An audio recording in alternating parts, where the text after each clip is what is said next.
Hey Groundwell fans, and welcome to another episode of the Grauvlog. Today's topic was suggested by a subscriber, Danny. Danny, I want to first thank you for bringing this to my attention in an email conversation that we had. This is a subject that kind of permeates all of fiction writing, and that is the idea of conflict, or how to create a conflict and use conflict to tell a story. And before we get started, I'd like to report some of my progress on writing the second Groundwell novel. Last week I was about chapter 16. Haven't got too much farther than that because I kind of, in the middle of working, came up with an idea that I wanted to try in the previous chapters that I had written.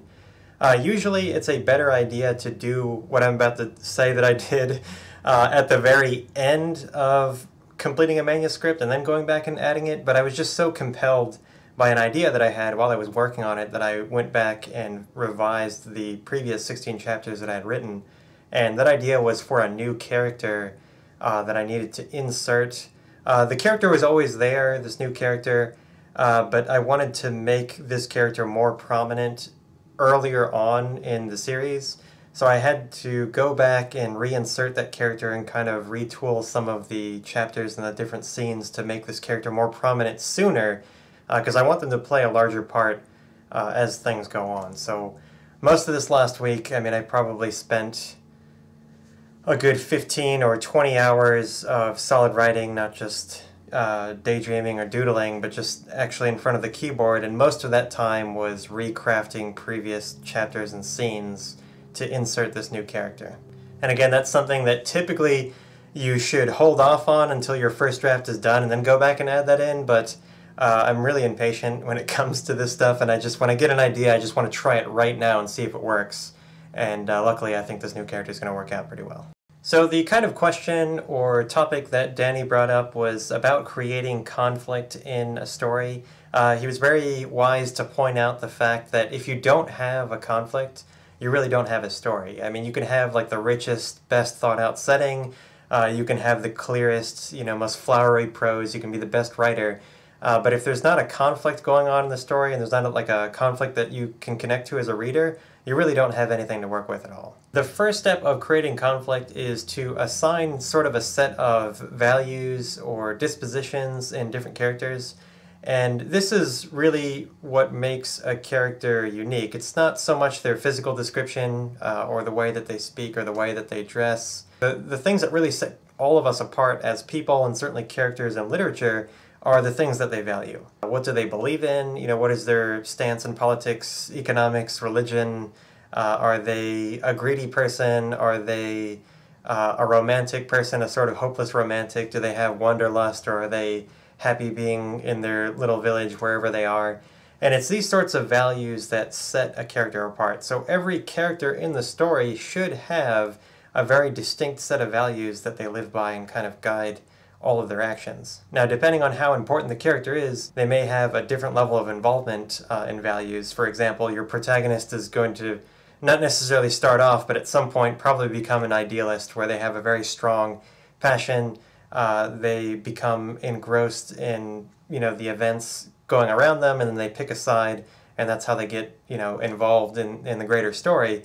And then of course your background characters, the bartender, the soldier, their motivations as far as the story is concerned is, I need to get paid, I want to go home and see my family, very small, kind of minor things, and that's fine for the types of characters that they are. Once that's been assigned, you can now kind of give a conflict in the way that the values differ. All a conflict is a difference of either opinion or what we value, what we believe in. To give an example, I was just reading today in a book that I'm reading, the author's talking about the Protestant Reformation back in medieval Europe, where you had the Protestants, led by Martin Luther, in opposition to the Catholic Church. So the Catholic Church thought one way, the Protestants thought another way. Right there you already have an intriguing story, because they're going to butt heads.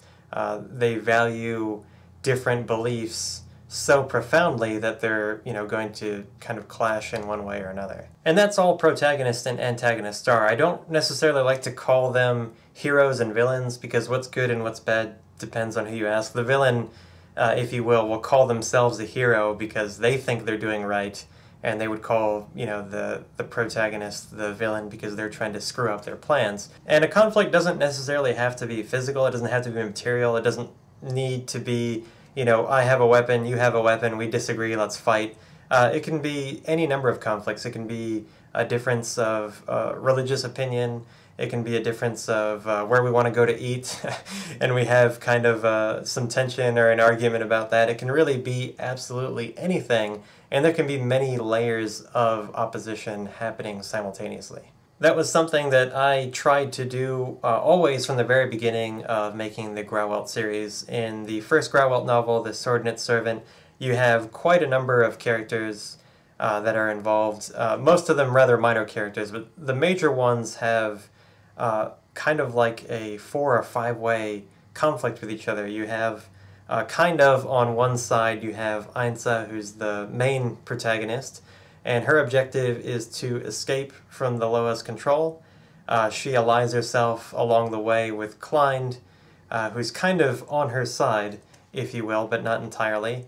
And on the other side, you have all the Loa. You know, you have Ilnel and his minions, his sons, all of his subordinates, and they're trying to keep Klein and Ainsa from escaping, but there are many layers of subtlety that are woven into that. For example, you know, Ainsa and Klein both want to escape.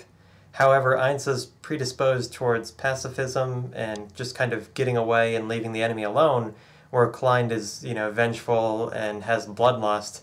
And so they both need each other to escape, and even though they're both opposed, you know, their values are opposed to Loa, those two characters who are on the same side also have an opposition to the way that they want to handle their enemy. And on the other side, we have the many Loa characters.